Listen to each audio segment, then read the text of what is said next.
everyone, this is Ashiap and welcome back to another new video. So I hope you all are having a great time by the grace of Almighty. And yes, like as always, I'm also very fine. Today in this video I'm going to share with you about a very important lesson of English grammar, and that is completing sentence and types of completing sentence. Actually আজকে ভিডিওতে আমরা completing sentence এবং completing sentence এর types নিয়ে আলোচনা করব. So let's get started to this topic. প্রথমে আমরা শিখব যে what is completing sentence, মানে completing sentence-টা আসলে কি. completing sentence মানে হচ্ছে যে কোনো একটা সেন্টেন্সের কোনো একটা পার্ট বা কোনো একটা অংশ দেয়া থাকবে, তারপরে বাকি পার্টটা মানে বাকি অংশটা আমাদেরকে কমপ্লিট করতে হবে, আর এই ব্যাপারটাই হচ্ছে গিয়ে completing sentence. তারপর completing sentence হচ্ছে গিয়ে তিন ধরনের, মানে হচ্ছে গিয়ে পরীক্ষায় তিন ধরনের completing sentence আসতে দেখা যায়.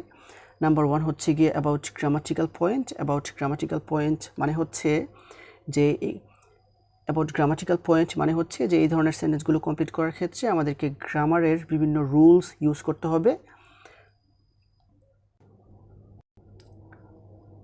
তারপর হচ্ছে গিয়ে about completeness of sense মানে হচ্ছে যে এই ধরনের সেন্টেন্সগুলো কমপ্লিট করার ক্ষেত্রে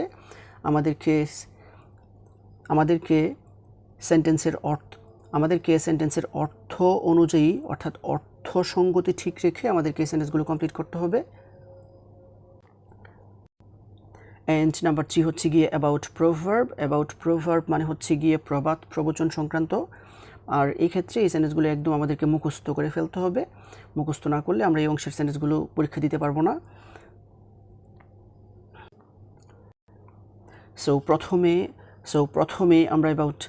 প্রথমে আমরা গ্রামাটিক্যাল পয়েন্টের ব্যাপারটা একটু বোঝার চেষ্টা করব. এই ব্যাপারটা বোঝার জন্য আমরা কিছু এক্সাম্পলস ইউজ করব. First example is he went to the library with a view to. এই সেন্টেন্সটা হচ্ছে গিয়ে with a view to যুক্ত ইনকমপ্লিট সেন্টেন্স, আর with a view to যুক্ত ইনকমপ্লিট সেন্টেন্সের ক্ষেত্রে with a view to এর পরে ভার্বের সাথে ing যোগ করে সেন্টেন্সটিকে কমপ্লিট করতে হবে. So he went to the library with a view to, এই সেন্টেন্সটাকে কমপ্লিট করলে হবে you went to the library with a view to reading books. তারপর সেন্টেন্সটা হচ্ছে no sooner had I reached the station. এই সেন্টেন্সটা হচ্ছে no sooner had than যুক্ত ইনকমপ্লিট সেন্টেন্স, আর no sooner had than যুক্ত ইনকমপ্লিট সেন্টেন্সের ক্ষেত্রে প্রথম অংশটা পাস্ট পারফেক্ট টেন্স হয় এবং পরের অংশটি পাস্ট ইনডেফিনিট টেন্স হয়, আর সেজন্য পরের অংশটিকে আমাদেরকে পাস্ট ইনডেফিনিট টেন্সের মাধ্যমে এই সেন্টেন্সটিকে কমপ্লিট করতে হবে. So no sooner had I reached the station, এই সেন্টেন্সটাকে কমপ্লিট করলে হবে no sooner had I reached the station than the train left. তারপর সেন্টেন্সটা হচ্ছে it is high time. এই সেন্টেন্সটা হচ্ছে গিয়ে it is high time যুক্ত ইনকমপ্লিট সেন্টেন্স, আর it is high time, আর it is time, it is high time, it is right time, it is proper time, I fancy and I wish এর পরে subject plus ভার্বের past form অথবা two plus ভার্বের present form দিয়ে সেন্টেন্সটি complete করতে হবে. So এই সেন্টেন্সটাকে আমরা যদি সাবজেক্ট প্লাস ভার্বের পাস্ট ফর্ম দিয়ে কমপ্লিট করি সেক্ষেত্রে এই সেন্টেন্সটা হবে it is high time they started for the station, and এই সেন্টেন্সটাকে আমরা যদি টু প্লাস ভার্বের প্রেজেন্ট ফর্ম দিয়ে কমপ্লিট করি সেক্ষেত্রে এই সেন্টেন্সটা হবে it is high time to start for the station. Now the next one is if you love me. এক্ষেত্রে if এর প্রথম অংশটা হচ্ছে গিয়ে প্রেজেন্ট ইনডেফিনিট টেন্স, আর if এর ফার্স্ট ক্লজটা যদি প্রেজেন্ট ইনডেফিনিট টেন্সে থাকে সেক্ষেত্রে সেকেন্ড ক্লজটাকে ফিউচার ইনডেফিনিট টেন্স দিয়ে কমপ্লিট করতে হবে. সো আমরা যদি সেকেন্ড ক্লজটাকে ফিউচার ইনডেফিনিট টেন্স দিয়ে কমপ্লিট করি সেক্ষেত্রে এই সেন্টেন্সটা হবে if you love me I will love you. তারপর সেন্টেন্সটা হচ্ছে if you helped me. এক্ষেত্রে if এর প্রথম অংশটা হচ্ছে গিয়ে পাস্ট ইনডেফিনিট টেন্স, আর if এর ফার্স্ট ক্লজটা যদি পাস্ট ইনডেফিনিট টেন্সে থাকে সেক্ষেত্রে পরের অংশটির ক্ষেত্রে সাবজেক্ট প্লাস would প্লাস ভার্বের প্রেজেন্ট ফর্ম প্লাস অবজেক্ট দিয়ে কমপ্লিট করতে হবে. সো পরের অংশটাকে আমরা যদি সাবজেক্ট প্লাস would প্লাস ভার্বের প্রেজেন্ট ফর্ম প্লাস অবজেক্ট দিয়ে কমপ্লিট করি সেক্ষেত্রে এই সেন্টেন্সটা হবে if you helped me I would help you. তারপর আমরা কমপ্লিটনেস অফ সেন্স সংক্রান্ত কিছু এক্সাম্পলস নিয়ে আলোচনা করব. So the first example is everybody likes him. Everybody likes him মানে হচ্ছে গিয়ে সবাই তাকে পছন্দ করে. তো সবাই তাকে কেন পছন্দ করে? সবাই তাকে পছন্দ করে কারণ সে হচ্ছে গিয়ে একজন সৎ লোক। সো এভরিবডি লাইকস হিম এই সেন্টেন্সটাকে কমপ্লিট করলে হবে everybody likes him because he is an honest man. তারপর সেন্টেন্সটা হচ্ছে দোজ হু ওয়েস্ট টাইম, মানে যারা সময় অপচয় করে তারা জীবনে সফল হতে পারে না, মানে উন্নতি করতে পারে না।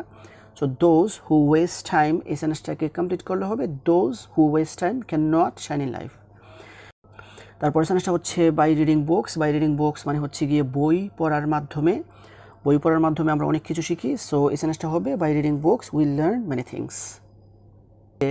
তারপরের এক্সাম্পলটা হচ্ছে well I was going to Dhaka, আমি যখন ঢাকায় যাচ্ছিলাম তখন আমি একটি অ্যাক্সিডেন্ট দেখেছিলাম। So while I was going to Dhaka এই সেন্টেন্সটাকে কমপ্লিট করলে হবে while I was going to Dhaka I saw an accident.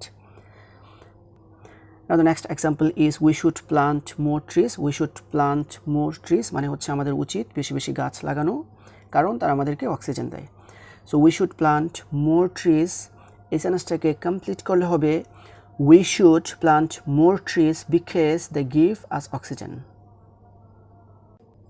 তারপর অ্যাবাউট প্রভাব প্রবচন সংক্রান্ত কিছু এক্সাম্পলস নিয়ে আলোচনা করব। এক্ষেত্রে আমাদেরকে এগুলো মোটামুটিভাবে মুখস্থই করতে হবে।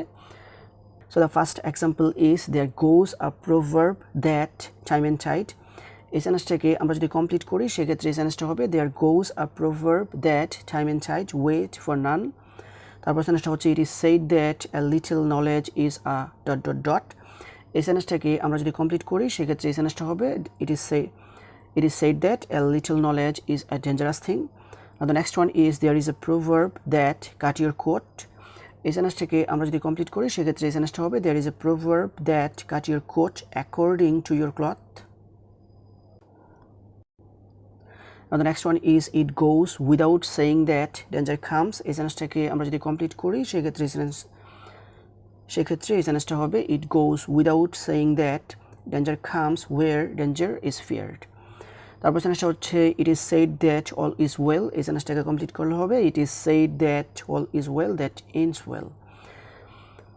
Now the next example is there is a proverb that where there is a will এই সেন্টেন্সটাকে আমরা যদি কমপ্লিট করি এই সেন্টেন্সটাকে কমপ্লিট করলে হবে there is a proverb that where there is a will there is a way।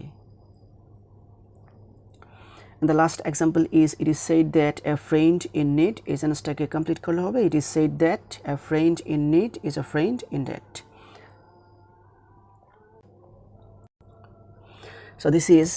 So this is actually the completing sentences or the types of completing sentences that I wanted to share with you.